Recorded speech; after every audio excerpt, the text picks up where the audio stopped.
I want to thank all you guys for attending our very first public police reform session. And thank you guys for all your participation and support. It's very appreciated. My name is Jaquan Douglas. I'm the youth director and facilitator for Let's Start Baltimore, which was previously called No One Left Unhelped. How y'all feeling today? Good. Good. Hi. Great. Great. Good. All right. We're going to start with this warm up and watch this quick video. After a full day and much of the night, the Baltimore City Council is sending its 2021 spending cut plan to Mayor Jack Young's desk. It includes $22.4 million in cuts to the Baltimore City Police Department, with a $6.7 million cut to police overtime in 5 different departments, not including patrol, and a cut in funding to the police, marine, and mounted units totaling $1.8 million. And finally, the third amendment in package 2 is amendment number 5, Police Department. Before making it to the full council, committee members went over the budget line by line, coming up with amendments along the way. Most came with little disagreement, but not every amendment had full support. A proposed $200,000 overtime cut to the Police Public Integrity Bureau, for example, did make it to the final plan. I can't support these amendments. For me, this is a matter of being fiscally prudent. This service to me represents exactly what we're calling for the police department to do. And to make any adjustment to this particular service, no matter how small, to me is a step in the wrong direction. Protesters across the country and in Baltimore have been rallying for changes in how police departments are funded and how money is allocated across city services.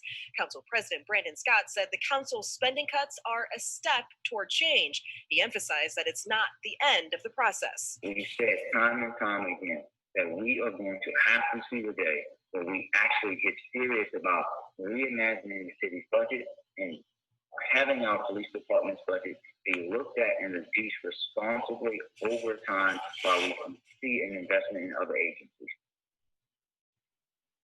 And so again, now the council waits to see what the mayor is going to do. He has the sole authority to reallocate funds.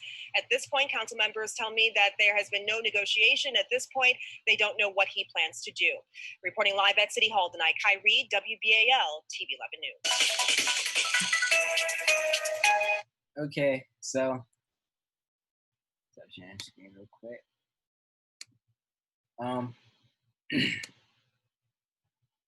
When you hear defund the police, what does it make you think? Do you agree with it or not? Honestly, I don't really know what it means to defund the police. Okay. I mean, if you want to elaborate a little bit more when you say defund the police, Right, I really don't know. I'll look up the definition of defund. All right.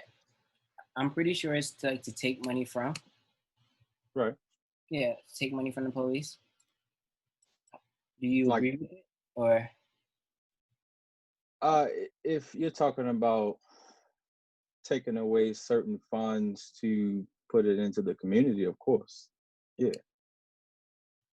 Now, the police, they do need money to slow down crime. I do agree with that. They need technology, need, cameras, things like that, of that nature. I mean, the police department is somewhat like a business, So Okay. I do agree with it to a certain extent. all right. Does anyone else have a response for this one? Chastity?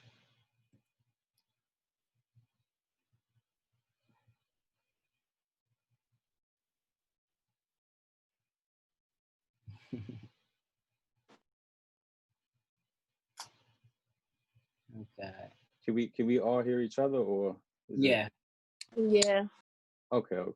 I feel like it depends on what they defunding for. Like if it's a department where as though they defunding because of a situation that should have never happened, then yeah. But depending on where it is, if it's Baltimore, like depending on what's the situation and where it is and why are they defunding. If it's going to the community and schools and other places, then yeah.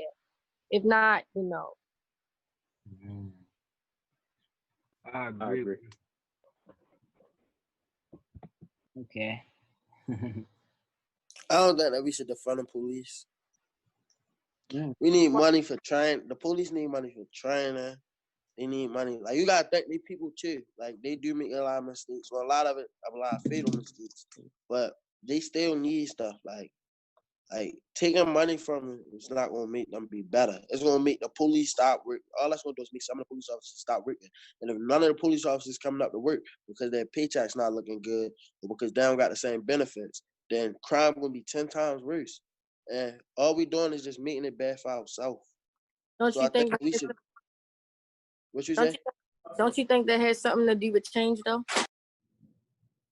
If we don't got no police force, the only change it's gonna be like Gotham City or something like. I'm saying, like something out of a movie. But I'm saying, yeah, it's a yes and no here. Like it's in the middle, whereas though they should get defunded depending on the situation and they should not. Or I mean, certain benefits should be taken away from them, but I don't think that they should be defunded all the way completely. Hey y'all, like, I'm sorry. Hello, I'm sorry. I didn't know that you weren't finished talking. I didn't mean to interrupt you. Oh no, it's fine. I'm sorry. Let's talk one at a time, guys.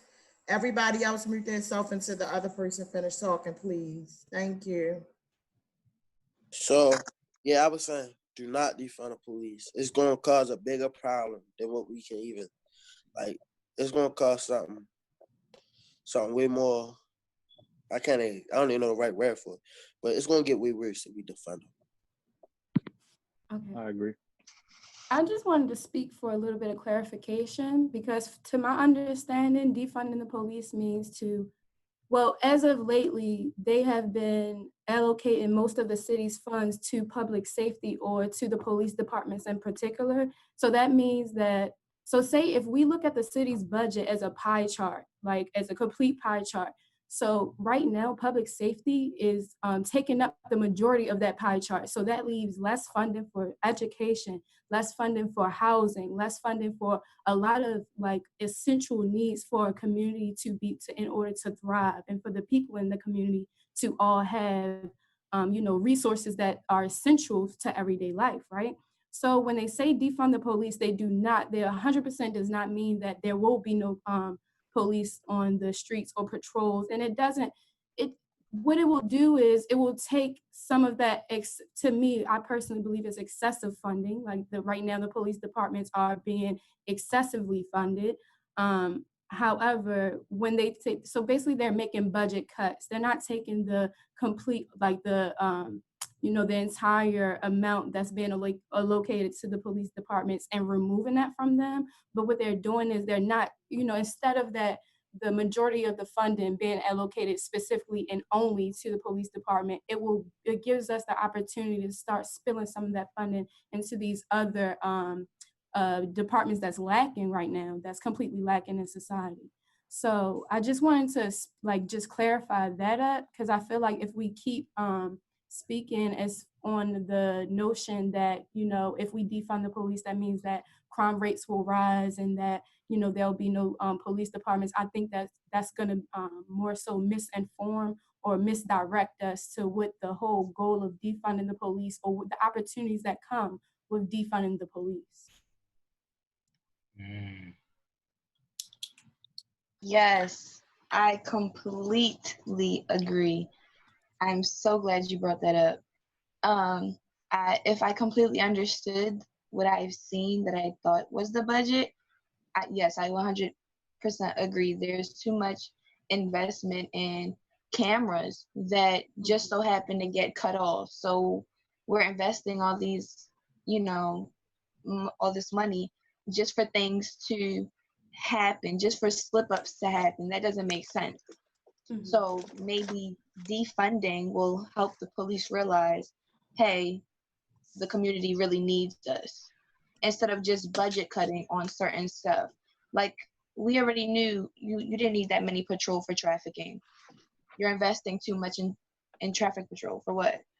There hasn't been any incidents there, but there's more incidents in the streets. We need to put more money into the streets. So I completely agree.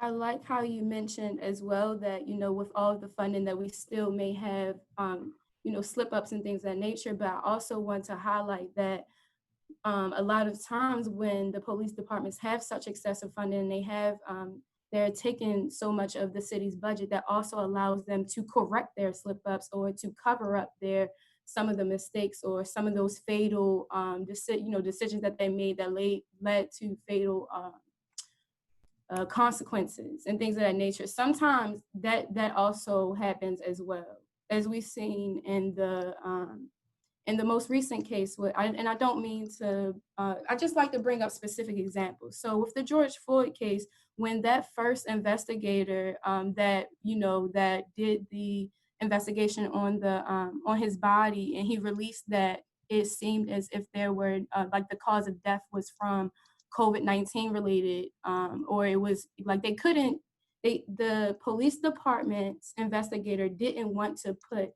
the cause of death coming from the excessive force that was being used on George Floyd. And I feel as though if the only reason that we are like it's accepted now that, you know, the cause of death was in fact from, you know, the police officers, constraining his airflow, is because the family themselves had to come out of pocket and hire their own investigator that was separate from the police department to then, to go in and verify the first investigator, which was with the police department. And as to see that, you know, blatantly play out like that in front of our faces, I think that's a very good example of how the police department can be able to abuse their power when they have such excessive funding like that.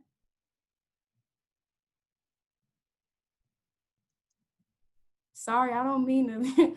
No, you're awesome. You're doing wrong amazing. direction or anything. I completely agree, and I'm sure everyone else here can agree as well. That's why, you know, you're speaking for all of us. We all completely agree that anyone jump in if I'm wrong, but I feel as though we all agree that the police are just abusing too much, and as much as we need them, they need to realize that, you know, they need us as well.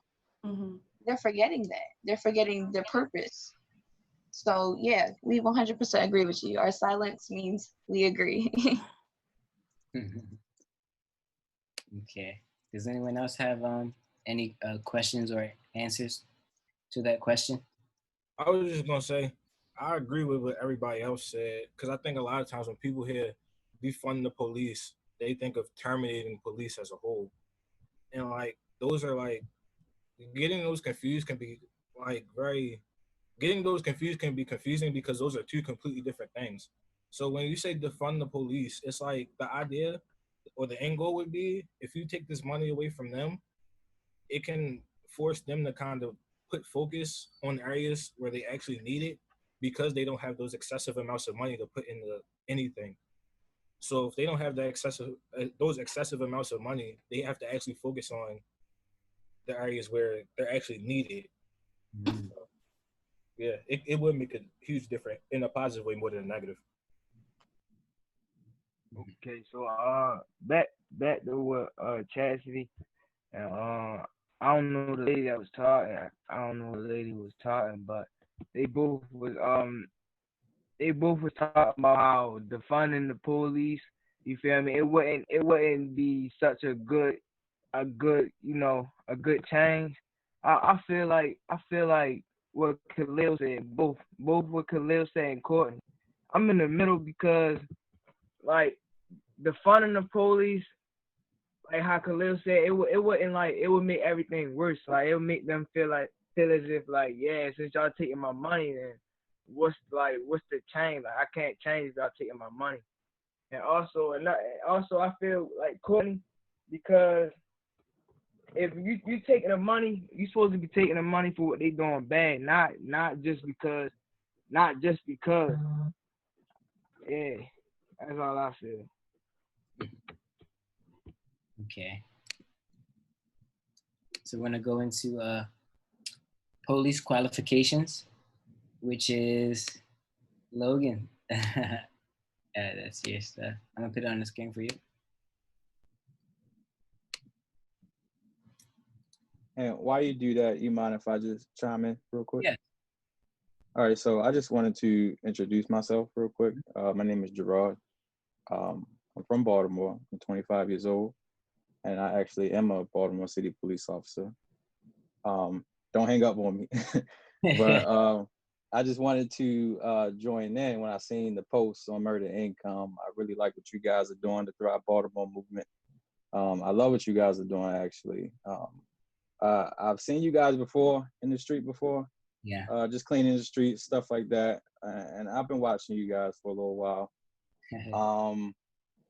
But this is a conversation that needs to be had.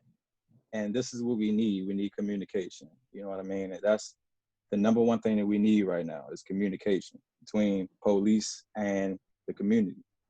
I joined when I was 22, basically straight out of high school, if you will. Yeah. Been doing it for 3 years, and I feel as if, you know, to change something, you have to kind of do it yourself, take matters in your own hands sometime. And that's what I'm about. Like, you know, I like to communicate with the young people, talk to them, things that police officers don't normally do. You know what I mean? And that's why I'm here talking to you guys. That's great, man. Can I speak on something he said? Can I speak on something he said? Yes, absolutely. So I feel like another very important thing, if we want to change from the police, we gotta change too, because our mindsets are so messed up. Like everybody think, oh, if you talk to a police officer, you're a snitch, or y'all know what I'm saying, like blah blah blah, right? So once we change the way that like that, not all police officers are bad. Once we start thinking like that, then we'll get somewhere.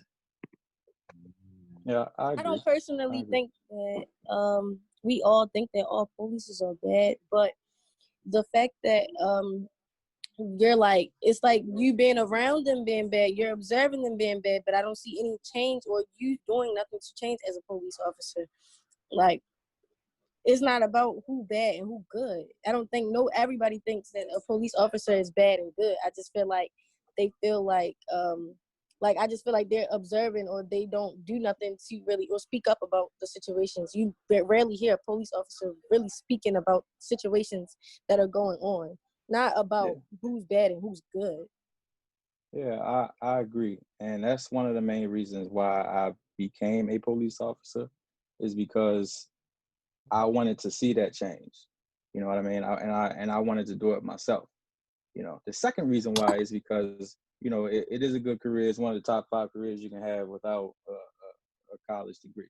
You know what I mean? But the first reason why is because I wanted to see, you know, the change at hand. You know what I mean? I wanted to be boots on the ground. You know, I wanted to see the change, you know, and so I just, you know, did it myself. You know what I mean? And I'm currently doing that myself. You know what I mean? That's great. So. But like you said about y'all wanting to hear more from the community and how we feel, we want to hear from other police officers about how y'all feel about the community and how y'all feel about what we do and how y'all feel about the situation that's going on in the world. Well, here's the thing. I completely understand. Like, for example, during the protest when it was at its height, like, I understood everything. You know what I mean? I understand with the situation what happened with George Floyd, like, that was completely wrong. You know, that's not what police officers are here to do. We ain't here to abuse our power. We ain't here to flex. We ain't here to do none of that. You know what I mean? So that's why I'm here. Like, I agree with you guys. More police officers should do this. I agree, you know, and I always encourage young people to consider becoming police officers, especially if you're from Baltimore. You know what I mean? If you're from your own city, if you police your own city, it's better because the community understands you a lot more than somebody that's from PA or Jersey, New York. There's a lot of police officers that's not from Baltimore, like, and that's a big thing. That's where communication kind of get really intertwined. Go ahead, do you think? I mean, cause but I was talking about that last week. My name is Tamil, Yeah. but I was talking about that last week with my coworkers. We were talking about how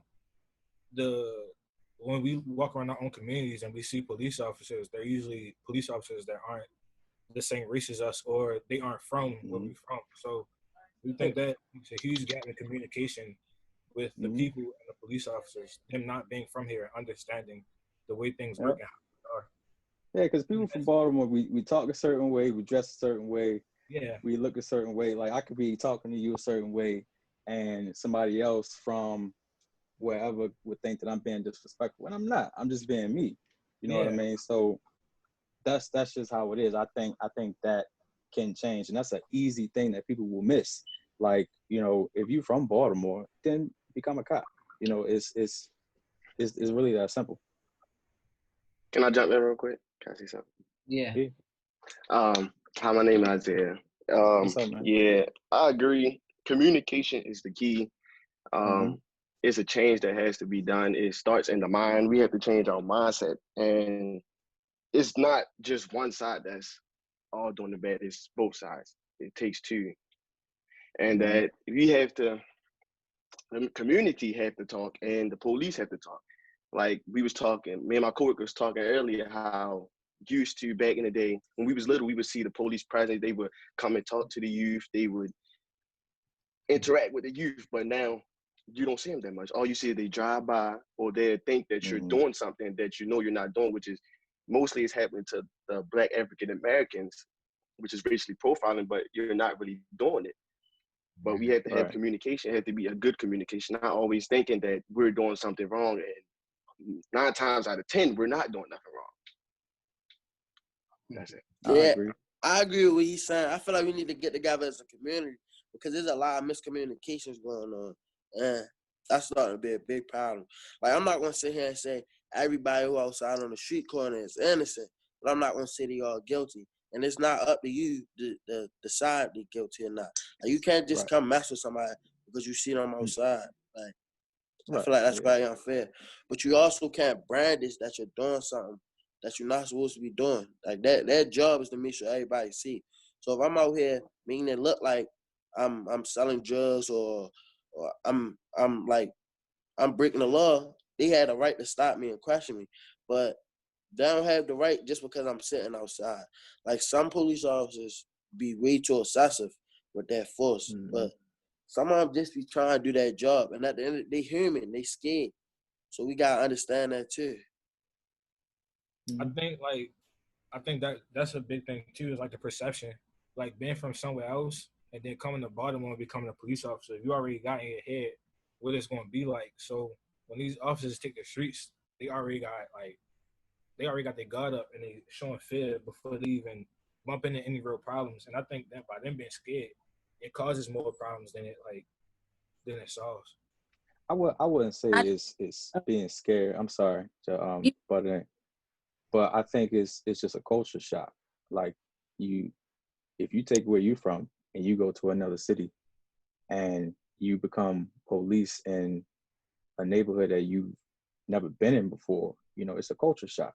There is no training to how to communicate with somebody that you are so different from. You know what I mean? So I wouldn't really call it like scared. It's just a culture shock. You really don't know what to do when you got a young man, you know, standing on the corner or whatever. You may think that they're doing something wrong or whatever, but you're not used to that. That's not what you're used to. You know, I wouldn't really call it being scared. Some cops may be scared. I don't know. I'm not in their head, but yeah. That's why I agree with you when you said that we should have more police officers. Like, people from our city should be becoming police officers. Absolutely. That's really the main thing for me. Not even that, but what you said about them being scared. Then again, they choose the job to deal with people in the community. Y'all choose to deal with the society in the community. Y'all choose this job where y'all have to deal with people. Y'all have to be patient. But then when y'all get the job, I see that y'all doing things that y'all aren't supposed to be doing. I see that y'all accusing people for being a certain color of a skin color that shouldn't, like, not everybody, but you know, some of them. If you choose a job where you have to deal with people, where you have to have patience, then that's a personal problem. Yeah, I agree. I agree. Can I actually piggyback off of Courtney? My name is Anya, by the way, guys. And I just wanted to point out that, like, I feel like that's a big thing that's being overlooked at what we're talking about right now. The fact that, you know, people are coming, you know, out of state, and they're coming here for employment, but they don't know the communities that they're serving, that they're working in. So I think a big problem is they come with the preconceived notions, like we're saying now, and they're not familiar with how people move, how people look, and that what they may be perceiving as a threat, or what they may perceive as unusual, isn't always the case. And I feel like instead of saying, like, we need more people from Baltimore, I think a more effective way to see a greater impact is how about we incorporate training to the ones that is here, to the ones that aren't from Baltimore as well. Because yeah, we could hope in, you know, that one day like a lot of more people from Baltimore will wake up and decide to be police officers, or we can take the initiative and also train the ones that are here now and get them the training that they need to be more prepared for the communities that they're serving. Because I don't believe, like, this profiling thing, what they're associating right now with dangerous, or what they're associating with what they perceive as a threat. I don't think that's I don't think that we should just accept that, basically. I think that's the issue that kind of keeps getting overlooked, that may need to be addressed. Like, what are they associating with a threat? Why is it that every time, you know, we're in these situations, like Courtney mentioned, it typically seems as though, like, they have the stereotype of what a threat, what a dangerous person is supposed to look like, and it usually falls in the lines of, like a lot of people said, African American, whether it be, you typically more men, but I'll just say the African American community, period, suffers a lot more greatly than any other community from this very you know, aspect that we're talking about, the profiling. Right. I do have an answer for profiling from experience, like watching other police officers work. You know, I've realized that it's not even the training. Like, 8 months of training cannot make up for the rest of the life that wherever you grew up, how you were raised. So yeah, you have 8 to 9 months of rigorous training on how to be a police officer and how to police, but the rest of your life, you were taught to, you know, be somebody else or do something else. You know what I mean? I was raised to treat people with respect, as long as they respect me. I was raised to be kind to people. That's how I was raised. So every single officer is different. Every single officer is different.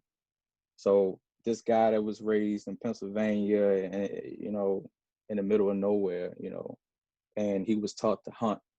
His dad taught him to hunt, and his dad taught him to not be racist, but his dad told him that Black people and minority people are below him. You know, even though he went to the academy for 8 months and had all this training, you can't make up for the rest of his life. That is why people get profiled, because of what they were taught before they came to the police academy. I think that's personal. That should be left. I agree with that 100%. I agree with that, but about that, like I was saying last week, it's about a person's background. Like, right. we don't personally know anybody that we're judging of its cover, like stereotypes. We don't know them. Like, same way we don't know the police officers that are coming up to us asking these questions. That's what I'm saying. As when I mean patience with a person when you have a job like this is very serious, because you can see a man on the streets. Like, that's why you said you do what you do for your city and it's best for you to do it in your city, because when you see a person on the streets, everybody has a struggle.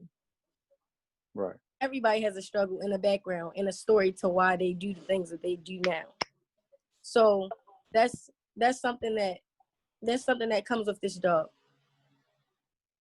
that officers may judge but not know the whole story of why a person does this.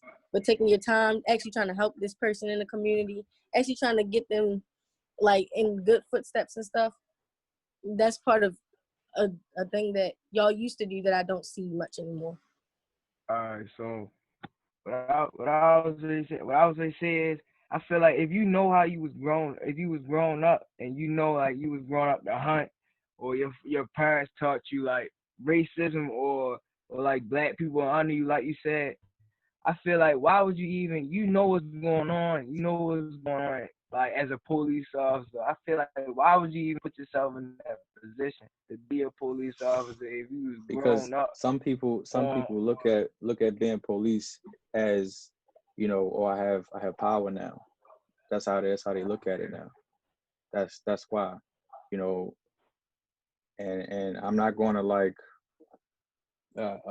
down the police, but it's the truth. It's the 100% truth. People become police because they feel as if I become police, I have a power, you know, and I am above the average person, which is not true.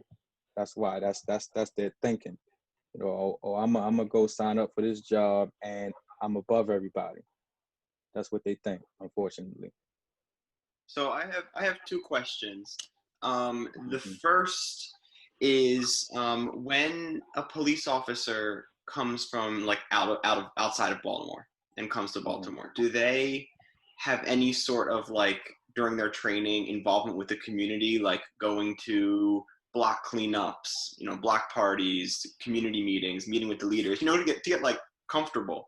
And then the second one is can police officers that have, because this is what I've heard, and I don't know how true it is, that have problematic histories with like other police departments and may have like been asked to leave, you know, or formally fired, like hop around and continue their, whether it be like problematic or racist tendencies. You know what I'm saying? Because I know that happened.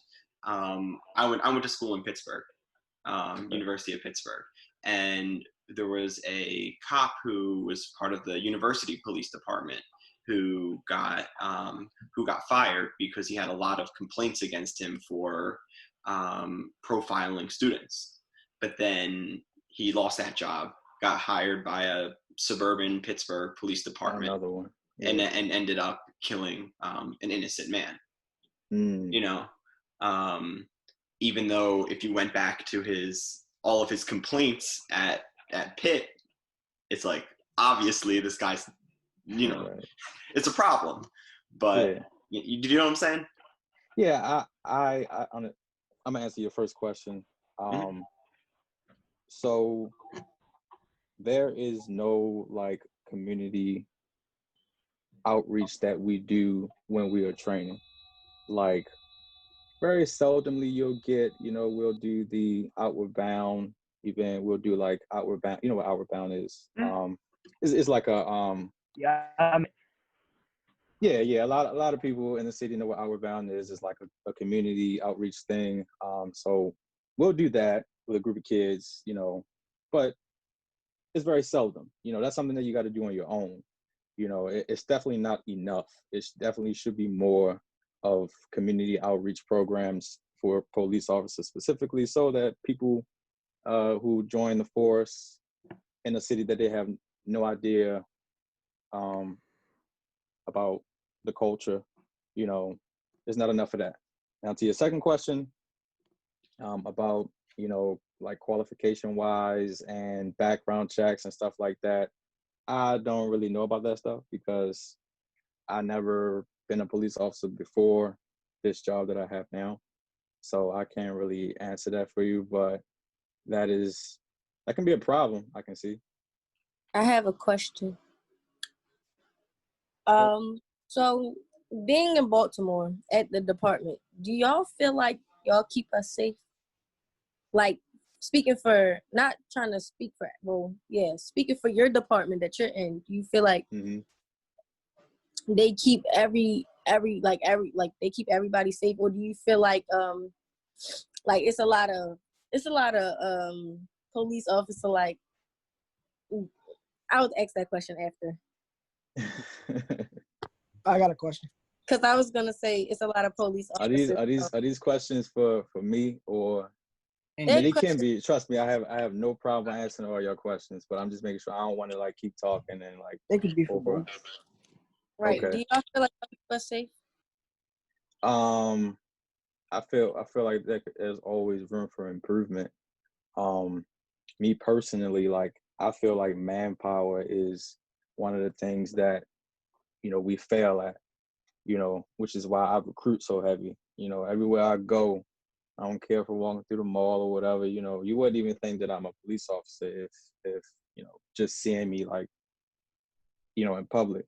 But I always try to recruit people, and they look at me like I'm crazy, but I always explain to them, like, when I really break it down, then they understand, you know, that's my biggest thing, manpower. Without manpower, like, you know, that's where we fail at a lot of times. But I mean, like, I can't say yes because, you know, people are still down in the streets, you know, but I can't say no because we've saved lives. Me personally, I've saved lives before. I helped people before. So me personally, I feel like I keep people safe, or my community where I work, I keep them safe for the most part. So I have a question. All right. Why aren't police held accountable for their actions, but regular people are?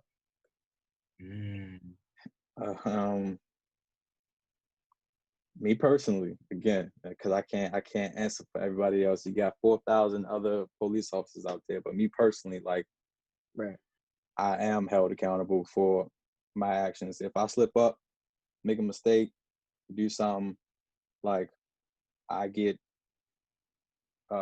in trouble for it. Vacation days gone, you know what I mean? I could get suspended, I could get fired. So I know that I'm held accountable for my actions. Now, other people, again, I can't speak for. That's okay. That's great. So I have a question. Okay. So with all of this that you're speaking of, how does, I'm worried, since I'm just a regular person who worries about my own mental health, how does it affect y'all mental health? Whether it's you specifically, or have you seen, you know, other people around you struggle with on duty, you know, issues where they have to restrain and all of that, or else even just being in a community where they don't understand, like it was brought up, how do people process that, or else is that not really easy to process? It's not easy. Like, being a police officer is tough because you see a lot. You see the community at their worst. So the worst day of your life that you can think of, we see that. You know what I mean? So it definitely takes a mental toll, but that's where, like, that mental strength has to come in, and you find ways to kind of defeat that stress. You know what I mean? So I've seen police officers, you know, at their worst, you know, the job taking a toll on them. But again, like, you have to come in this thing thinking, like, all right, I don't know what I'm coming into, but I know, like, I have to have some sort of, like, blockage to where the stress doesn't get to me, and then I take it out on somebody else in the street. You know what I mean? So that's where you have to have, like, that outlet. For me, it's the gym. Like, I love working out and exercising and things like that. So that's how I can kind of, like, release, you know what I mean? But again, I can't talk for everybody else. I mean, the biggest killer of cops is suicide. You know, it's not even being out in the streets. Numbers wise, it's suicide. So that is a big issue. But again, you have to come into this thing knowing that, you know, it's not going to be easy. So you kind of have to preset your mind for that. Okay, question. Next Why question. why do you feel like that they do not personally like their stories, but why do you feel like most of them commit suicide? Man, I have no idea. That's one thing that, I mean, I don't, honestly, I do not know. I cannot answer that, because suicide is one of those things. It's like you've completely given up. Like it could be problems at home. Like being a police officer does intertwine and intervene with your personal life, especially if you're married. If you have trouble at home and you come to work seeing dead bodies, people bleeding, kids hurt, car accidents, stuff like that. So you have both worlds kind of, on fire, and you don't have an outlet, you don't have nobody to talk to, then it could lead you to that. But again, like I only know how my mind works. I'm curious. I was just curious because, like I Yeah, I said, understand. we don't know like what y'all personally go through. Like some of us don't even look at y'all like we look at y'all as sometimes heroes, but sometimes we look at y'all as the bad guy too. So it's like Right. we not Robots. what y'all go through at home or y'all personal stories. Right. Unless y'all share that with us or like, interact with the community. I understand. Are there any benefits? Like Last question. Chastity want to answer this last question. Then Go we'll ahead, go into Chastity. the next part. And then, yeah. I'm sorry for taking over. I ain't mean to do No. this. We like this. You I'm know? glad you're here. We need these questions asked, but they'll have more questions for you in the next part of it. Okay. All right. No problem. So I was wondering if what is included in the benefits, is any like therapy, is it known, is it, mentioned beforehand, like you might go through this and go through that, but here is some outlets that we have for you. Is that not represented, but presented to you right off the bat, or do you guys have to personally get that yourself? The department actually just created what's called a health and wellness program. Like they just came out with it, I'm gonna say my second year, maybe like 2018-ish, something like that. But that's brand new. They should have had something like this. Like it's a outreach thing where you give them a call and you just tell them like your issues, your problems, and they give you diet plans and workout plans and therapists and stuff like that. But for me personally, I do my own thing. Like I don't have a therapist yet, but I'll probably have one in the near future. But for right now, like I just exercise, try to hang with family as much as I can. And, but they do have what's called the health and wellness program. They just created it, which is great, but hopefully police officers will use it, now, That's what I wanted to ask you, Gerald. I Yeah. don't mean to jump in. I'm sorry. I'm Lisa Molak. I don't mean to intervene in a youth session because I like them to use their voice, but I did want to follow up on that. Is that required? Is it mandatory for the officers to see the therapist? And if so, how often? No, it's not required, unfortunately. Okay. It's not. They ask you, do you take advantage of it? Yes or no. It's basically up to you kind of thing. I think it should be, forced. You know what I mean? Because the mind can take over the body. You know what I mean? So, and the mind can take over the spirit, and it just goes down from there. But it's not required, unfortunately. All right. I'm loving the response, man, and the interaction with these questions. So we're going to move into police qualifications with Logan. Police qualifications. It's a Applicants must successfully complete the following steps in the hiring process before being hired as a Baltimore police officer.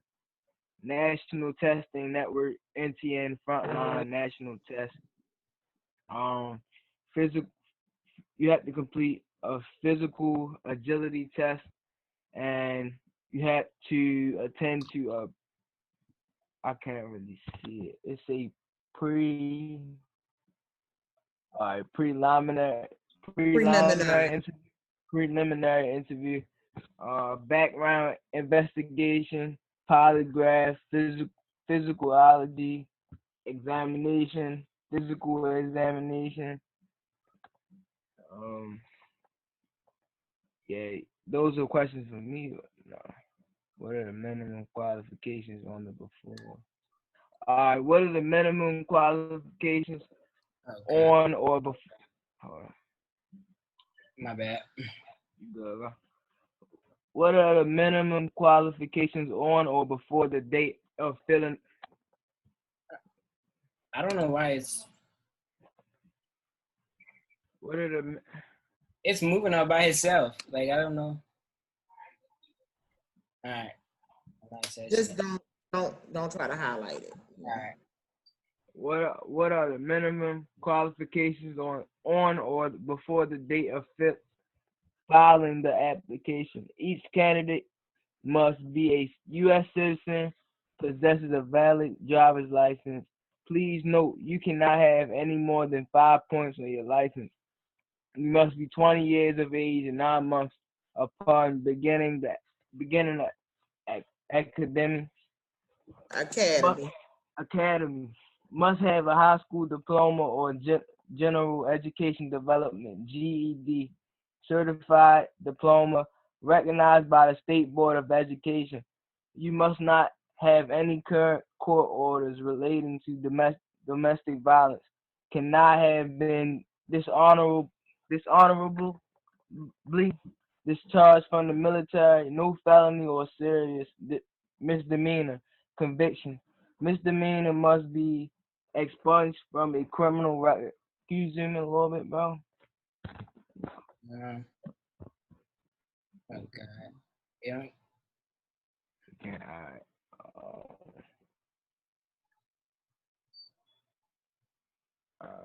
We on I. Must not have been arrested for DUI within the past 2 years, 24 months. All right. Logan, what are some additional qualifications do you think police officers should have? I think they should be older. Like I think police officers should be at least like 31, 34. It's because what about it's because listen, you on mute. You put yourself on mute, Miss Lisa. Right.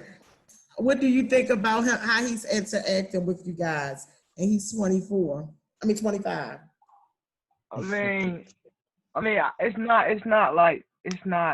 it's that you two. I feel like the age is too young to be experiencing. You feel me? What police officers experience. Can I answer? Yes. This question for everybody. What additional qualifications do you think police officers should have? As far as the age thing, I disagree with Logan just a little bit, because if I am 20 years old and I'm a police officer, I can communicate with you better and understand you better if we are close in age. Now, I understand like you may think it's too early to kind of see the things that police officers see, but like, again, this is about communication. Like, we need better communicating people. You know what I mean? So if we talking and we talking about sports or whatever, we talking about girls, we talking about music, you can't talk to no 31, 35, 40-year-old police officer about it. They don't want to hear that. They don't want to hear none of that. So you kind of understand what I'm saying? Like, if we having a conversation, a decent conversation, you can understand me more and I can understand you more. That's why they want younger people. And I totally agree with it. Actually, you can start at 17 and a half. Like that's the actual police officer. It's another thing called a police cadet where you can start at 17 and you're not a police officer, but you get a chance to work for the department before you turn 21. You kind of get like a head start on the career. You know what I mean? So I kind of disagree with you a little bit, but then again, I do agree with you because you want them to be a bit more older and experienced, you know, but yeah, there you go. Okay. Does anybody else have any answers to that question? What additional qualifications do you think police officers should have? I'll answer this one. All right. So one of the ones we talked about last week was mental health crisis training, because I think that would be really helpful for police officers to have, so that they can better interact with people, you know, going through different mental health and different disabilities and things like that. So that's one that we seen on a list that we thought should be added. I agree with that one. I agree to add on to what Tamil just said.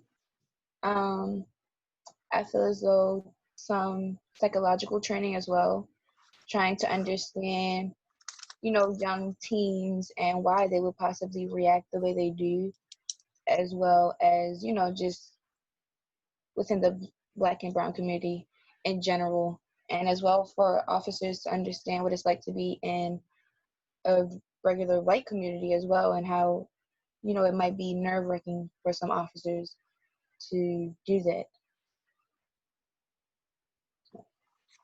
Yeah, I completely agree with that as well. All right. What do you think would change if police officers had these additional requirements? It would be more organized. Like, it would be more organized, like, well improved, but not all the way. Because, you know, everybody makes mistakes and you still got more things to work on.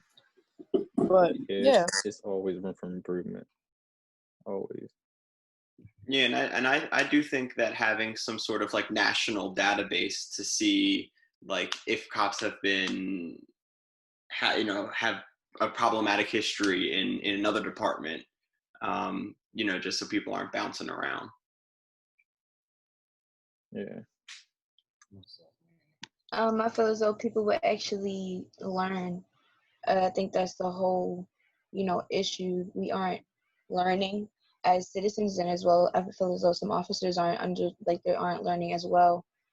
Just like you guys said, the lack of communication and how important that is, and building a connection and remembering that we are, you know, people at the end of the day, and like don't, you know, forget that, but also remember that us as officers, you know, we are here for you just in case you don't feel comfortable. So. Okay. Does anyone else have any? We want to give everybody a little water break. We at 1 hour in for like 1 minute. All right. Is that okay? Yeah. Y'all want to get water or something, y'all can grab water or use the restroom. We 1 hour, we're halfway in. We have another hour to go. So if y'all want to grab some water or use the restroom, that's cool. We'll be back in 60 seconds. Jaquan, you want to put the music on? Oh, yeah. I can try. All right. I got a question for Gerard too. Yeah. Wait till we come back, Logan. I got Please. you. Okay. Thank you.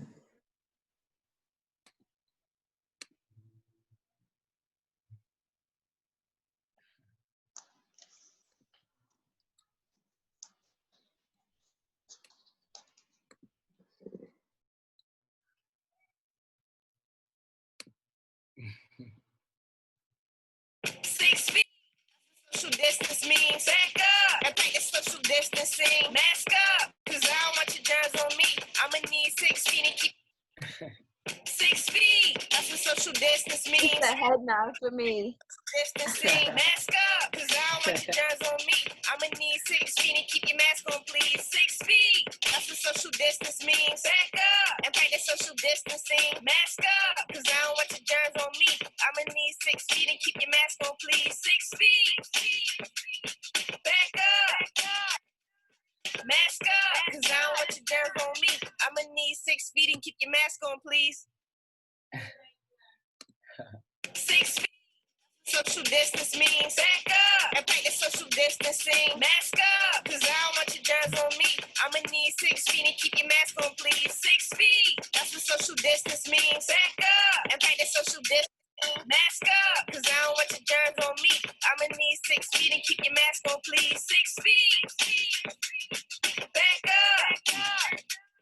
Mask up, cause I don't want your germs on me. I'ma need 6 feet and keep your mask on, please. Ooh.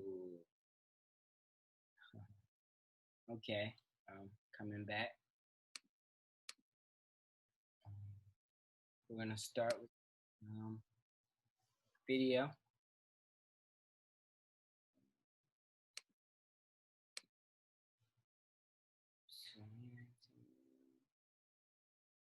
Okay.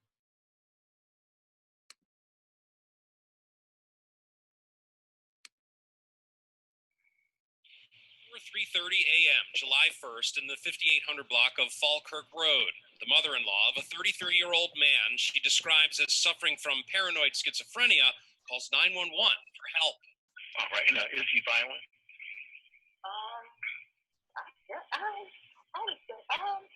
Like possibly or likely or possibly. Does he have a weapon? When police arrived, the caller told police that the man had been involved in an incident on June 20th where he ran around the neighborhood naked while shooting at cars. Police say a gun registered to him was recovered at that time and that the person received a mental health evaluation.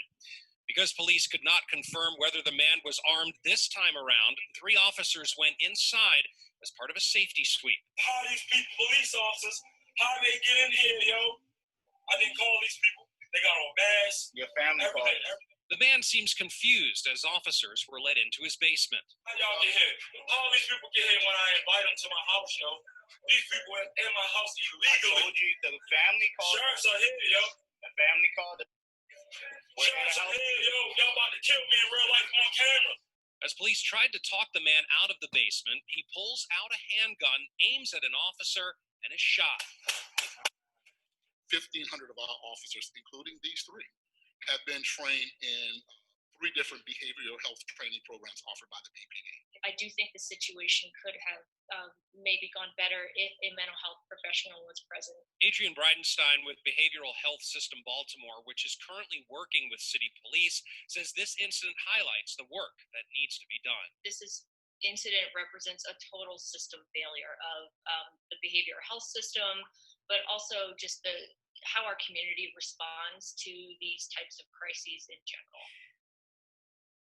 Now, the officers involved had between 1 and 3 years experience on the force each. The man who was shot, again, is in stable condition and is being charged with assault. Police also recovered 8 firearms from his residence. We're live downtown tonight. I'm Lowell Melser, WBAL, TV 11 News.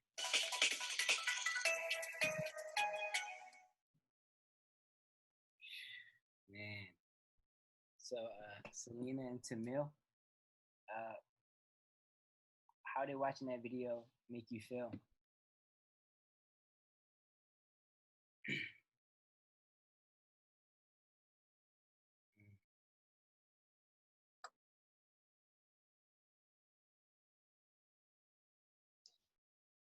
Watching that video made me honestly question about as to why a mental, what did they say, the specialist help. I'm unsure what they specifically called it as, but the help in general that was needed, and if that is protocol, then how come that was broken? That really makes me question a lot as to how they're handling African American men who have mental illnesses. I feel as though there are certain ways to handle every single race group, but within this specific video, I feel as though that is really important, and they don't understand. And he literally said it. I feel as though, I'm gonna get killed. You guys are gonna kill me on camera. And since that was already in his head, I feel as though the officer should have known, hey, we need to back off. Because if he does something crazy, if he already feels like he needs to be on guard, we don't know what he's gonna do. So I really do question, where was that help? Where was the specialist help? Why did they go in without the help? Was it that urgent? Was the call that was made that urgent? Like it raises a lot of questions for me. Yeah, that was a terrible situation that happened, but I don't think that you can blame those specific officers. They just responded to the behavioral crisis call. You know what I mean?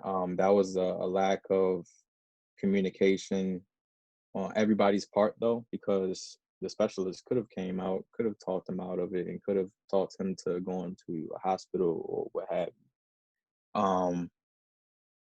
But you can't blame those two specific officers.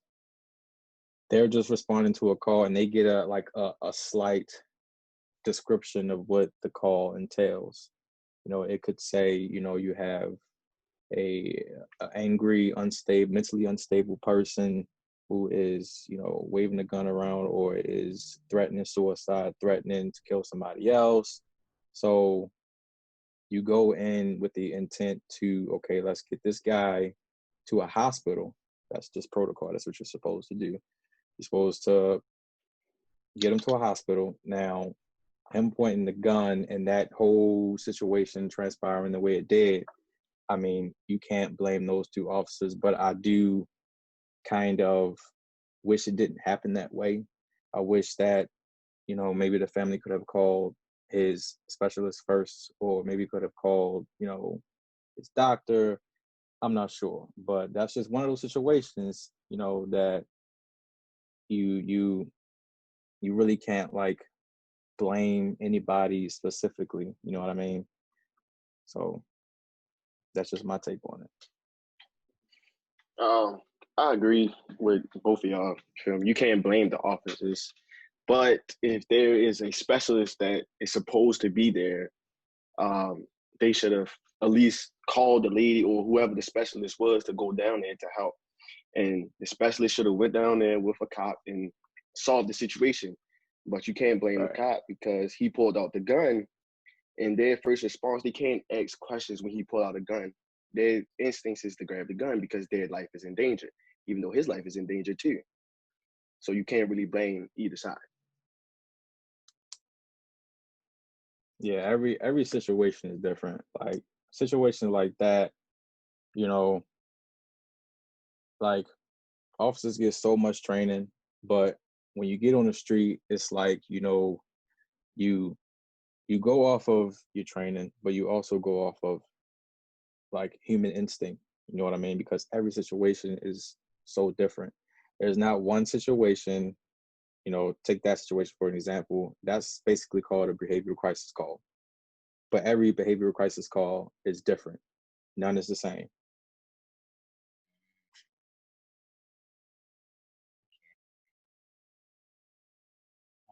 Have any of you guys experienced or witnessed police misconduct?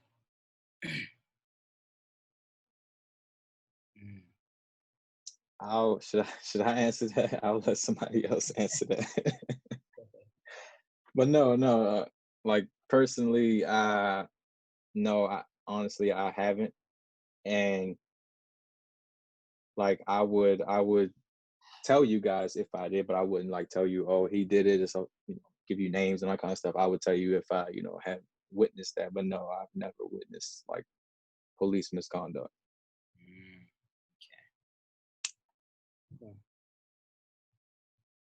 Does anyone else have any questions or answers to this question? No. We would like everyone to drop a 1 in the chat if you know someone or have experienced police brutality. Drop a 2 if you haven't or don't know anyone, please. Question, can I get your badge number? Sure. It's 2349.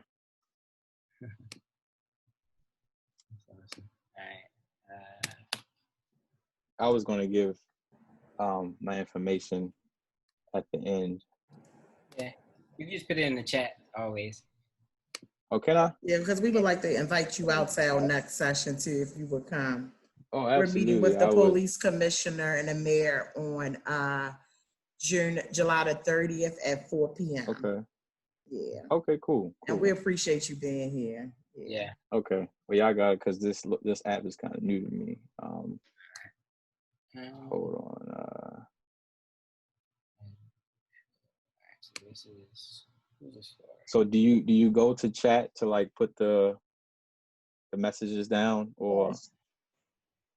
Yeah, just go to the chat button and then you just put a 1 if you've ever been racially profiled by the police or experienced police brutality. Oh, we on police brutality, I'm sorry, police brutality. And 2, if you haven't or don't know anyone.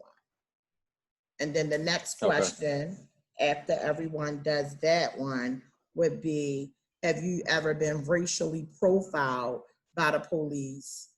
Put a 1, or know someone, put a 1. Or if you haven't or don't know anyone, put it 2. Okay.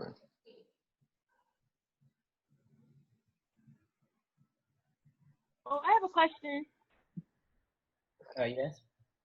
Hey, my name's Selena. So my question was, do you feel like most police officers do suffer with mental health and just don't get it treated? What was that question? So the question was, do you feel like most police officers deal with mental health and go untreated? Like their own mental health? Mm-hmm. Yeah, big time. Because you gotta remember that a lot of police officers are, men, and a lot of men have egos. Like they think that they don't need people telling them that something's wrong in the mind. Yeah, a lot of it goes untreated, and a lot of times they retire with it. Hopefully nothing bad happens along the way of their career. But yeah, like the department and the city are just now starting to pay attention to that kind of stuff. You know what I mean? But it has existed forever.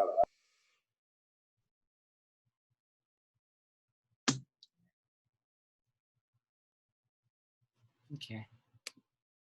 Any more questions and answers you guys have? All right. Okay, so we have a video on police brutality and misconduct. Let's see.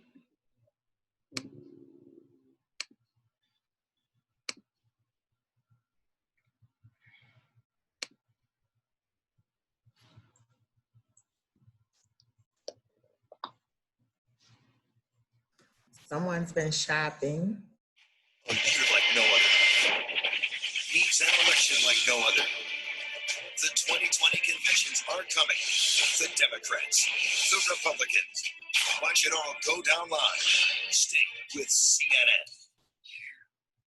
These little small bags, and here's some stuff. Hey, I'm gonna go hot just for this recovery and everything. Yeah.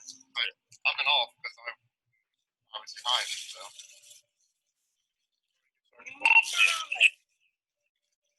Good. It'll kill you. I'm all nervous. I call them, make sure they know that.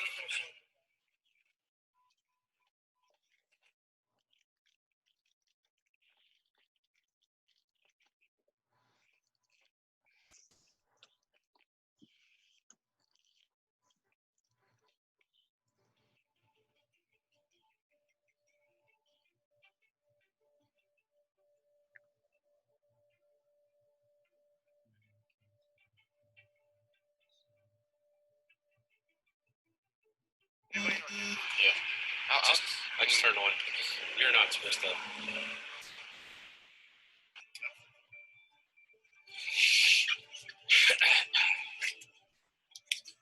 Did anybody check this compartment?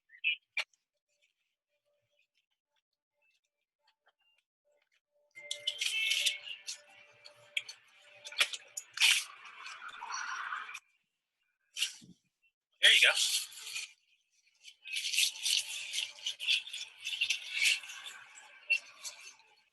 Oh yeah. Oh yeah. Oh my God, really? I thought they were freaking out. That's the weed smell right there too. There you go. Oh, these are like little fives.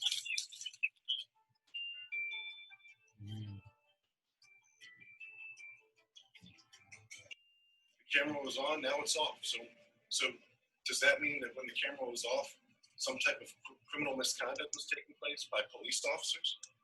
I think that's a conclusion that we just can't jump to. Had me all nervous. I'm gonna call them, make sure they know that. Keep looking under. Yeah, reach up under their feet, man. I'm still on, by the way. Are you still on? Yeah. Okay.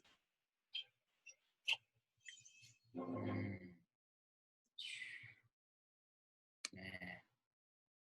So, how did that video make you guys feel? It wasn't right. This is a conspiracy against the American people. Why does the president believe?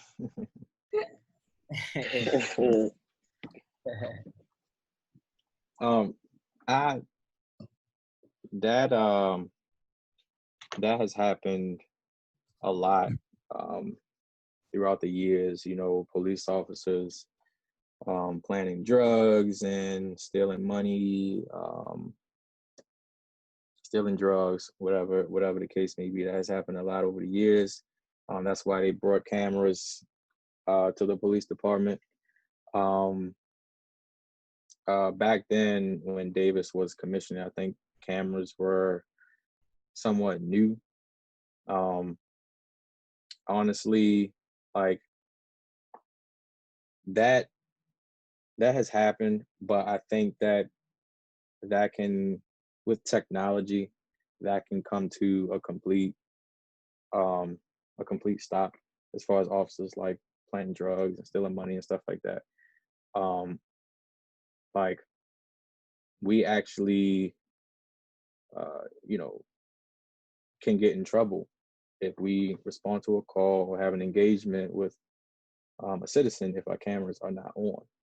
That's why we have them. You know what I mean? So I think that it's a situation that will stop eventually because of technology. But unfortunately, that has happened in the past, that police officers use their power to steal money, plant drugs, all kind of crazy stuff. Can I say something? I feel as though there shouldn't be like a way that a police officer can turn off their camera.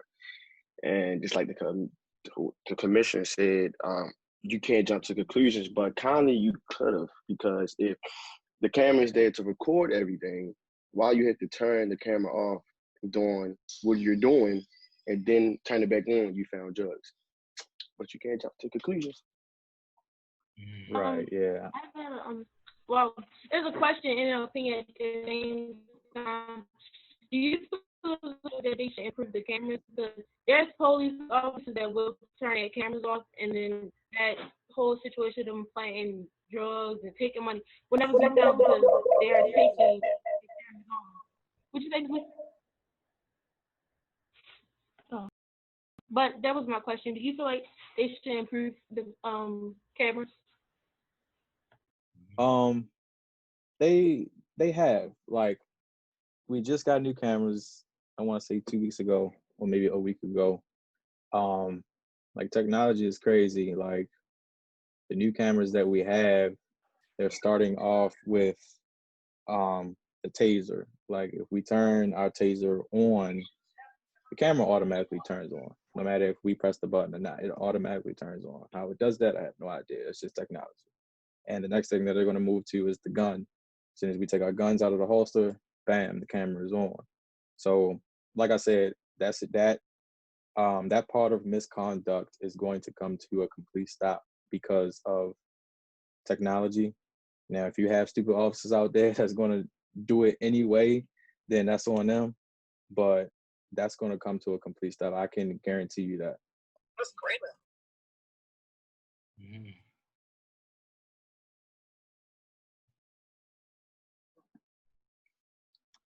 Does anyone else have any more questions or answers to this question? What's the question again? I think the guy Logan had a question for me. I Yeah, want I to had it. forget about him. Yeah, I was talking about. You said people they were. You went mute. We can't hear you. Yeah. All right, y'all can hear me now. Yeah. All right, so you said the worst days that we think we scared to have, y'all already seen it. So I got a question. What about your worst day? Like, what is your fear your worst day is?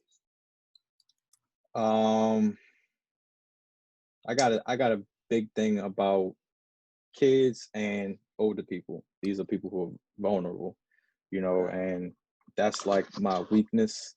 So I hate like going to calls where the baby's not breathing or the kids is shot. Like the worst thing I've seen is a kid. Kids love dirt bikes and scooters, and I understand that, but they dangerous, very very dangerous. And I seen he was about maybe 10, got hit by a car, and you never know like what you're gonna see, but he was pretty messed up, and that was like I think the worst thing that I've seen, So he He's was still alive? yeah. But he was unrecognizable, after the fact. So it was pretty bad. Jeez. Yeah, that was my question. Yeah. So you said your fear is dealing with children who are in hurt or pain or elderly people too. I wouldn't call it a fear. I think it's like a lot of things I can kind of just block out. But when it comes down to kids and older people, seeing them hurt physically is like a weakness for me. Yeah. I respect it. Okay. Any other questions? I got a question. Well, I want to know, this not just for the police officer, I want to know everybody, what are your views or insight on police brutality? How do you feel about it, for real? All right. I'll speak. How I feel about police brutality, I feel like since these police are in a position of power, that it shouldn't happen at all, and that they should go to jail for murder just like everyone else. So yeah. I agree. Yeah, add on. Yes. I want to add on to Jaquan. Like, say if us, like black people, no race, like black American people, like kill somebody and we get in trouble, but just because you're a police officer and you do something, why can't you get in trouble like how we did? Yeah, well, that's changing now. That's changing now. Cops, they going to jail. They going to jail now. And, I think that's one thing that I can say that's changing. It's just starting to change, which is why you're still questioning it. But it is changing. Like cops are going to jail now. So you just got to be extra careful. Like when it comes down to police brutality, I'm completely against it. Like I already know that once a suspect or what have you, is in cuffs, then he's no longer a threat. So it's no need to continue to lash out or use your anger, and it's no need for it. There is policy. That's why you have policy in place. And you have rules. That's why you have training. You know what I mean? Once somebody is no longer a threat to you, it's no longer to, commit harm to that person. For example, if you have somebody with a gun, which is like the most scariest thing. If they don't have that gun anymore, then they are no longer a threat. And as a matter of fact, say, God forbid, if you shoot somebody, or if I shoot somebody, and they are no longer a threat, it's my duty as a first responder to provide aid to that person. So, God forbid again, if I shoot him in the leg, then he's no longer a threat. And I should put what's called a tourniquet on his leg. If you don't know what a tourniquet is, it's just something that kind of temporarily stops bleeding, basically. So that's the kind of mindset that you have to have. You gotta just care about people. Okay.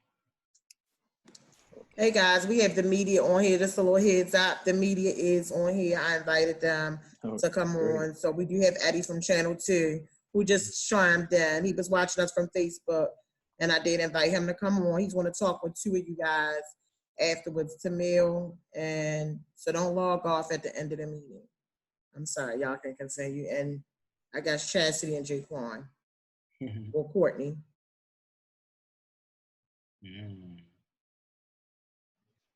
I was going to say, I feel as though, I mean, I completely agree, but I feel as though there will always be that little voice in my head that says, but we're human. You know, at the end of the day, even with, I know I experienced, although, you know, it wasn't within the force, I experienced being involved in my community while doing youth work last year.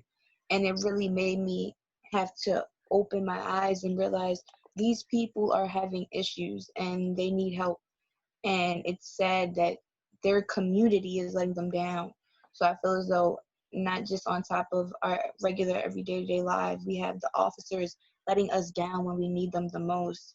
And, you know, I understand the instinct and all of that, but that's the point of the training, to get rid of that instinct of, hey, I need to protect myself because that's danger, instead of, hey, I need to help this person because they are in danger. And I understand that I'm risking my life, but that is what I signed up to do. You know, although that is the alternative that we do not want at all, we definitely appreciate it when that does, you know, happen, when it does come down to that. Agreed. I had a little thing to say. He said something about shooting the person in the leg because they're not threatened. I feel as though just pulling your gun out right away shouldn't be an active use, because you have a taser, you have pepper spray, you have other things to use instead of using a gun right away. So do you think always using a gun to protect yourself is right? To always have to pull out your gun just to make sure yourself is protected when you have other components to use?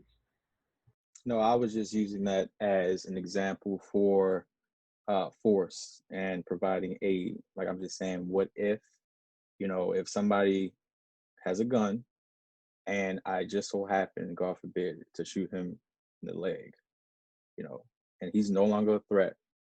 You know, he dropped the gun, he's no longer a threat. You know, it's my duty to provide aid to him. I was just giving an example. I wasn't saying that, you know, that's the first thing that I would do is pull out my gun. No. I'm just using that as an example. You know, that's all. At least pull out a taser. I mean, even if the suspect has a gun, I'm sorry, I don't mean to jump in on your thing, but even if the suspect has a gun, you think the officer should pull out a taser? Yeah, that's what I'm saying. You gotta think about it. No, it depends on every situation is different. So it depends on what the situation is. Absolutely. I'm sorry, if the taser isn't going to automatically bring the person down, then what is the purpose for it? As well as the baton. What is the purpose of having it if you're just going to harm, you're still at the end of the day going to harm someone? Well, the taser is not a lethal weapon. A lethal weapon is a gun. So a taser can be used to just stop you and your rage at that very moment. So, for example, It's used to stun people, right? Exactly. So if a girlfriend and a boyfriend are fighting, and the boyfriend, of course, is stronger, and he's gonna overpower the female, you know what I mean, and he's hurting her, and I witnessed it as a police officer, I can tase him to stop him immediately. You know, I don't have to shoot him with my gun. That's a lethal weapon. A taser is not a lethal weapon. It can be if you use it the wrong way, but it's not a lethal weapon. So if I tase that person, and when you get tased, your muscles come to a complete lock, like you cannot move. So that's my chance to put him in cuffs. Bam. You know, it's nobody else is a threat anymore.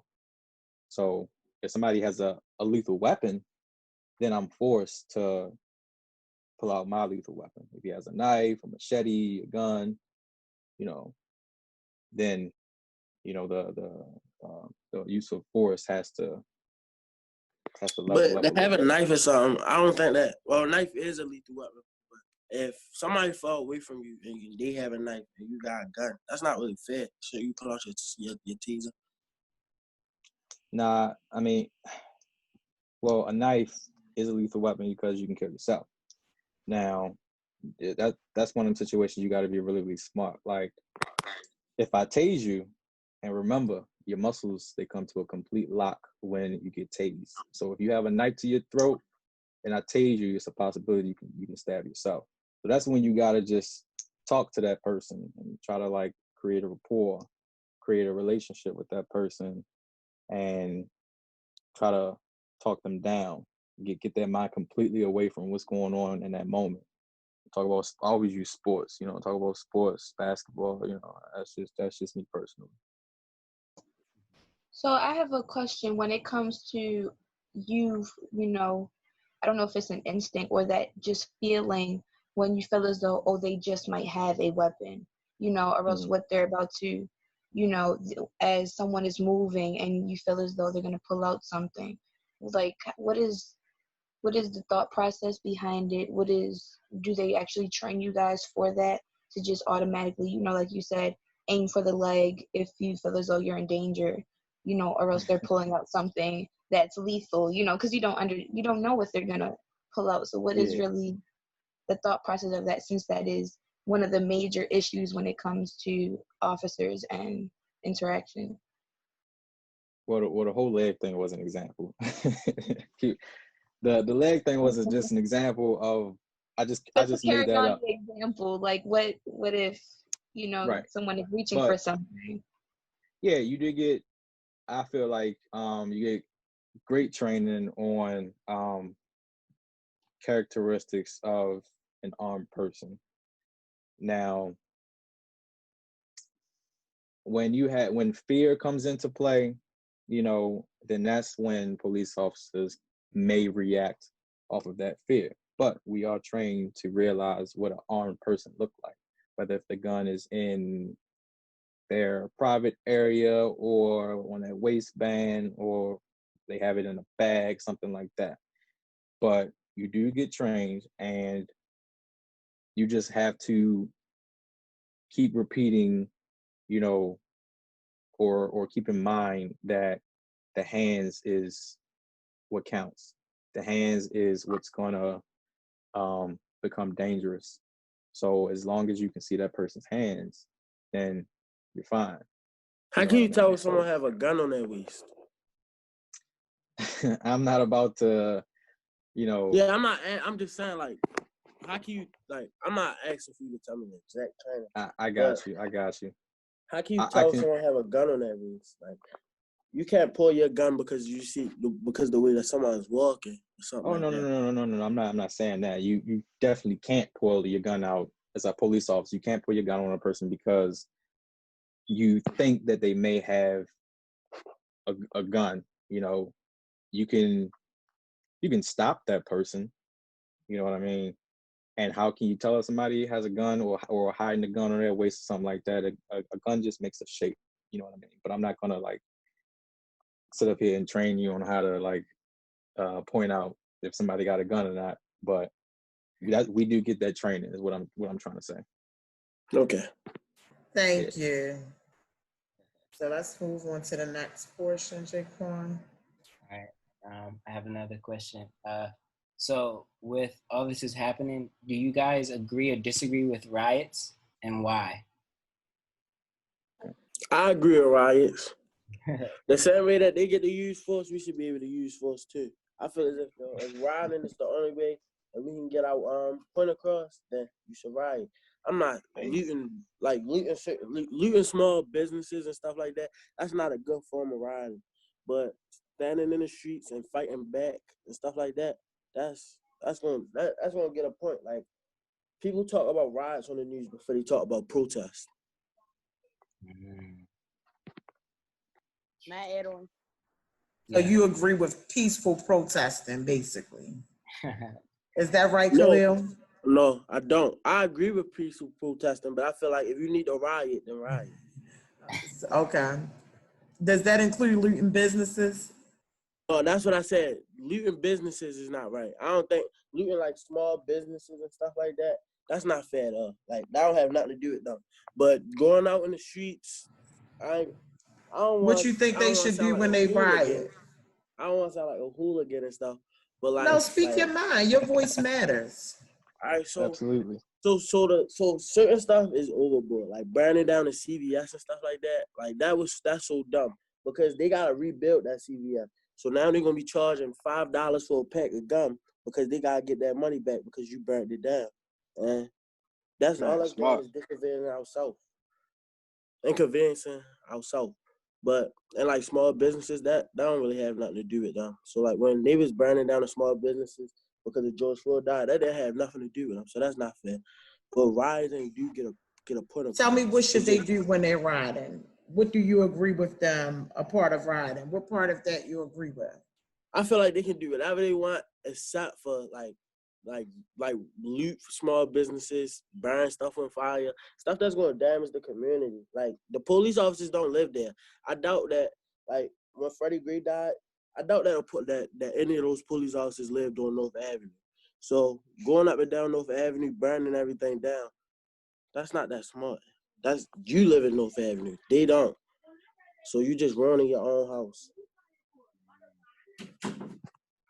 Well, yeah, your own community.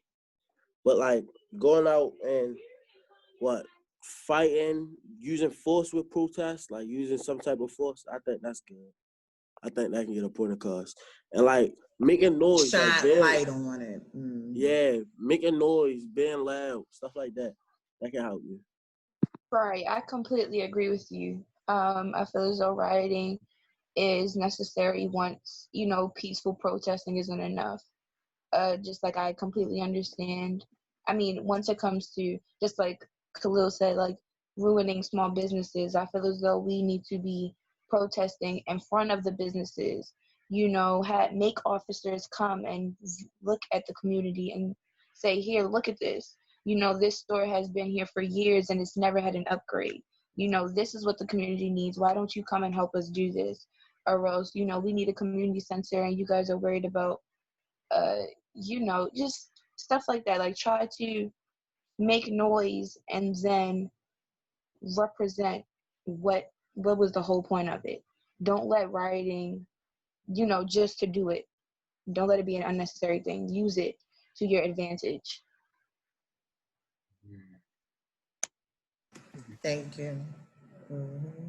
That's what I was saying. Exactly what she just said. I just use more words. That's exactly what I was saying.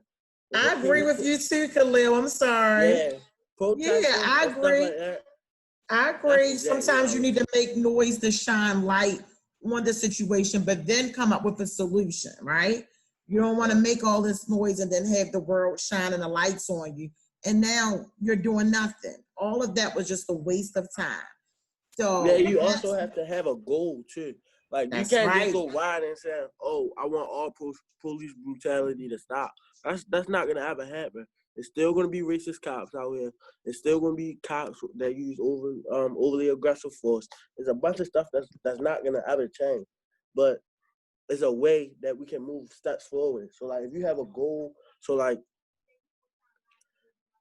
if I Okay, I'm trying to think of a situation. Like if I go there, and if me and a group of people go in front of a store that's been like, I can't really explain it. Like, don't you know that crab place that said them racist things? So if a group of people go there and y'all said we protesting out there, but people still shopping, people still buying their crabs, people still supporting them, and they just pushing it under the rug. If somebody decided to throw a brick at it, that's not their fault. Like, well, it is their fault, but like, that's what they deserve. Like, they deserve, like, to have some force towards them. Like, he said something. I don't know what he said, but I know that his daughter said something racist too about black girls with blonde wigs look like Duracell batteries and stuff like that. Like, that's completely, like, you're a white person. You're not supposed to say stuff like that out your mouth. And that's racist. So them protesting in front of that store, it probably helped this time, but it's not going to always help. So sometimes you got to use force. I agree with Khalil, but I do disagree with rioting, because rioting and protesting is two totally different things. Now, when you protest, you can up the level of noise that you make, and you can up the level of understanding eyes that you have on you by, coming in numbers and, using different tactics. But rioting is something totally different. You know what I mean? And now I understand when you say, when you say you agree with rioting because you understand where those people are coming from when they do riot. You understand, the pain that they feel when a police officer does something crazy. You know what I mean? But you got to remember that protesting and rioting is two totally different things. You know what I mean? So just try to keep that in mind a little bit. So I agree with protesting with force. There you Right. go. Like, not full out rioting, but protesting with force. There you go. I feel like There we you need go. to change the definition of I like rioting. that. I feel as though changing the definition of everything will just make it better, because when people hear rioting, they think of, burning things down and acting crazy. And it's like, no, that's not what it is. All because you don't understand what is happening, you feel as though, it's crazy. And then certain things escalate, just like Khalil brought up, like fights happen, and then the whole point just gets misconstrued. But even protesting peacefully, I feel as though we've been protesting peacefully for how long against the police officers, and still nothing has happened. So I understand rioting, although I wouldn't be the person that would pick up a trash can and throw it through a store window. I can understand. You can understand, yeah. I agree. And especially the conditions that people are placed in. I mean, of course, I understand that some people feel as though, forget this place, forget all this. Let's just burn it down and make them help us build a new one, because that's what we deserve. Right. Yeah. I don't agree with the burning stuff though, because just because you think, if I burn this down, they don't have no other choice but to help us make a new world, stuff like that. That's not always true. Like, again, like in 2016 with them riots, like they burned down a CVS and looted a CVS, right? That was not smart at all. It was a what is called an old people home, a senior citizen building right next door to that. Those people need their medicine. They need to, like, they can't, some of them not mobile, so like they need to go to that CVS to get that medicine and stuff. So if we go and burn it down, where they gonna get that medicine from? So now it's like old people sick and dying because we went out to go do something dumb, like burn down a store. Mm-hmm. Yeah. That's all I gotta say. Yeah, no, I agree. I just feel as though everyone just needs to understand. Like, there's complete lack of understanding that, just like, the officers have instincts. We have instincts as well when we're tired, just like you guys do. And that's just, no one understands that, because some officers feel as though, well, you guys must respect us because you need us. Can I ask a question? This is the first question I asked. All right, yeah. I know it's a lot of young people on the chat. Would you guys consider a career as a police officer? Yeah, I would definitely be a cop. Okay. No. I wanted to. Nah. That for a Put a- yes, two in the. I That's definitely I right. would. I would. If you would be So a who- cop, put a 1 in the chat. If you wouldn't, put a 2 in the chat. Oh, I gotta see this. Me too. I think that's an awesome question. Because So seeing the way that Who was all the people that say yeah? Put where y'all ones at? I'll take two for no. I'll be the first one. So 2 for no and 1 for yes, right? Yeah. One, Okay. 1 if you would be a police officer, and 2 if you would not. Khalil, you accidentally sent it to me privately, Khalil. Take it and put it on everyone. Okay. Can I just say something? Yeah. That's why I said no. After. Yeah, that's what I want to know. Go ahead, Chastity. Or whoever the I was just gonna say really quick that, you know, watching police brutality growing up, that really affected my decision. I knew in general I wanted to do law and I wanted to help the community in any way. But after seeing the name that some officers, you know, brought, and then once I realized, you know, this is a history. Just now, this is long. You know, this has been going on. It really made me want to change my career and let me find a different way to help the community somehow. So we have 1, 2, 3 no's and 1. What is that? 1, 2, 3, 4, 5 yeses. All right, so I mean, wait a minute. Oh, 1, 2, 3, 4, 5, 6, 7 yeses. And 1 is, he said maybe, maybe not. DeMonte. Yeah, that's cool. Because that's how you guys can create real change. Y'all take on some of them jobs. That's what I was saying. That's why I wouldn't mind being a police officer. Right? Because I'm not only am I young, but I'm known around in my community. So that's what most police officers need. Like getting police officers from out of state and stuff like that. That's not that smart because they don't know nothing about the community. It's just some kid coming there who think that they run stuff, and that's not how it works. And that's gonna cause a lot of controversy. So the only reason why I said no is because I'm afraid to see the things that y'all see. Y'all see way more things that an average person will regularly see on a daily basis. So mentally, I wouldn't be able to handle seeing a person dead on the ground or seeing a child getting beat or seeing somebody getting hit by a car. I'm not mentally. I wouldn't be ready for that. Like I couldn't take stuff like that. So that's the only reason why I put the 2. But if I could handle this stuff, I most definitely would try to be a police officer. But then one currently I can't be.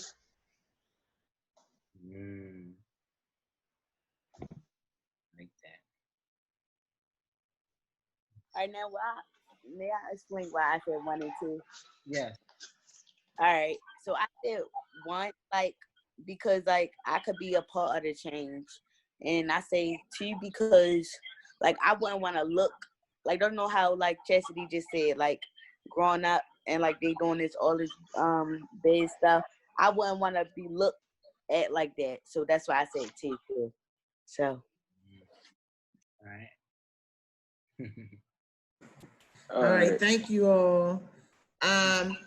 We going, Jaquan, I guess you're gonna close out in a couple seconds. Any more questions? Yeah, if you guys have any more questions or anything, it's like a free conversation right now.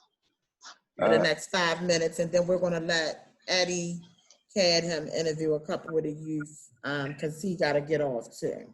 Excuse me, Miss Lisa, did you want me to stay after the meeting is closed? Who was that? Khalil. No. Samil, Chastity, Courtney, and Jaquan. Okay. Did anybody explain why they want to be a police officer or not? I did. I did too. Could I share my reason why? Yes. The reason why I wouldn't want to be a police officer because, like, one, a police officer, that's a big role, a big job. And I don't think I'd be comfortable in that situation, in situation that they go through, like, you feel me, like locking somebody up, chasing them down. Either you have to have a situation where you have to kill the person, the criminal, or yeah, and then you get hated on all types of social media. You get hated around the whole world. Yeah, I wouldn't want to be in that position. Now he's saying that kind of makes sense too, because I agree with him with that part too. Because I couldn't handle, like, especially if I'm in my own community, I wouldn't be able to handle locking up one of my homeboys or somebody I grew up with, or chasing somebody down. Like, I would have to do it because that's my job, but I just wouldn't be able to. Like, I know I would have to, but I know I wouldn't be able to because that's my job. But I also want I can't send nobody to jail. Like, I just couldn't do that. And not only that, it's not worth the pay either. So, like, out here risking your life every day, your family was scared for you, stuff like that. It's not really worth the pay. So I changed my mind. I don't think I would be a cop.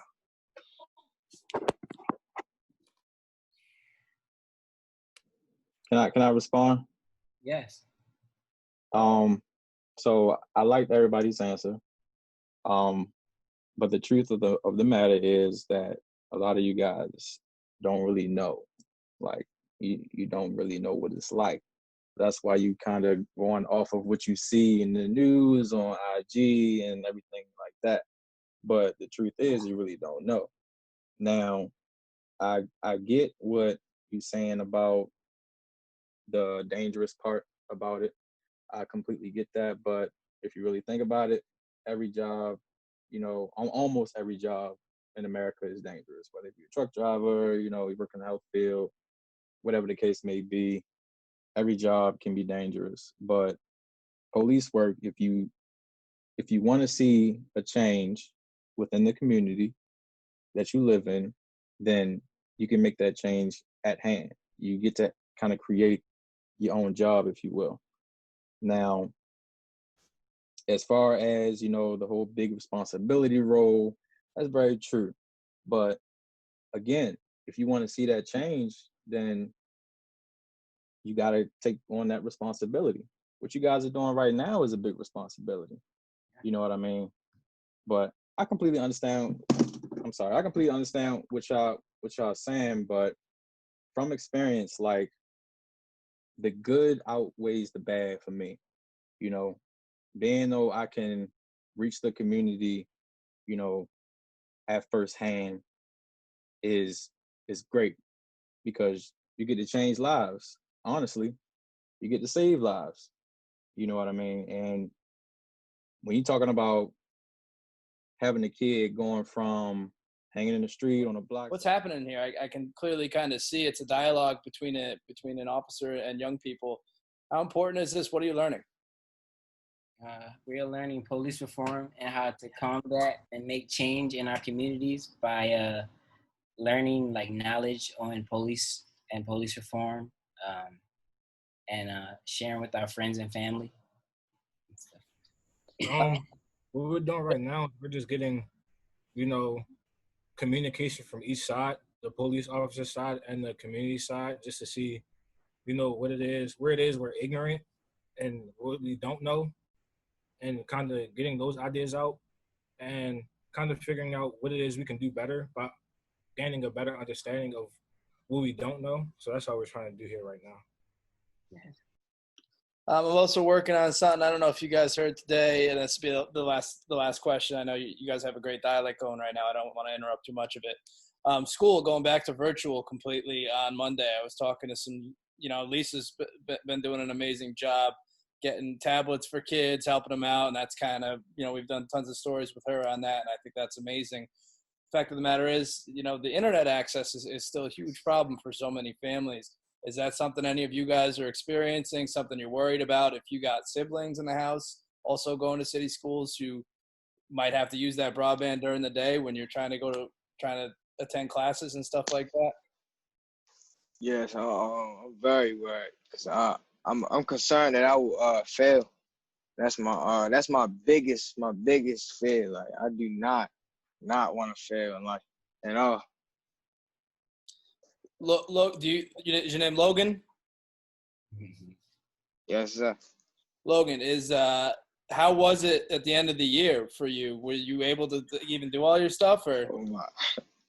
Oh my goodness, it was a struggle. It was a struggle. It was a struggle.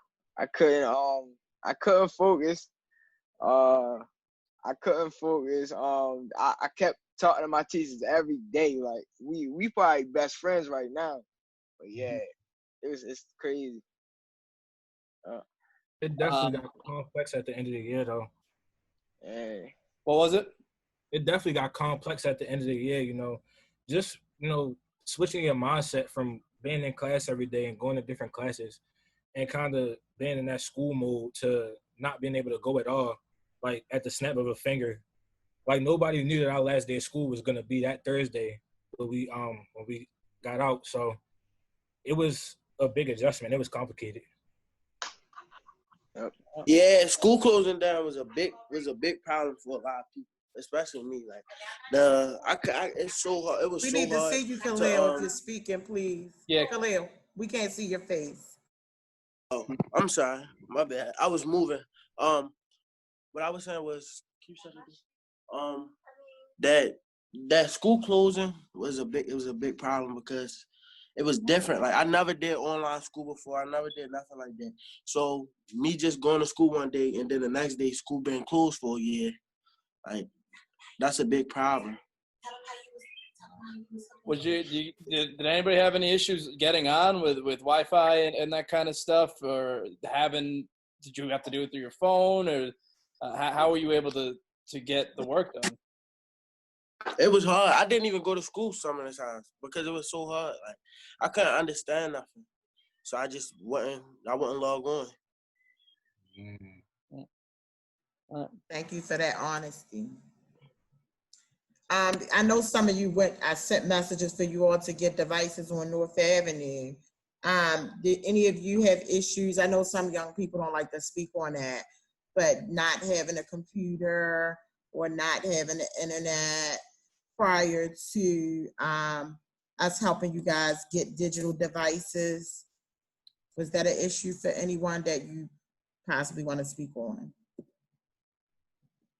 Yeah. I ended up having to get a tablet due to the fact that I have an old computer that I used to use. I mean, it's still in good shape, but it was very complicated using certain links that the schools wanted us to do, or certain web browsers and apps that they wanted us to download that I couldn't download on my computer because, I don't know how to work my computer.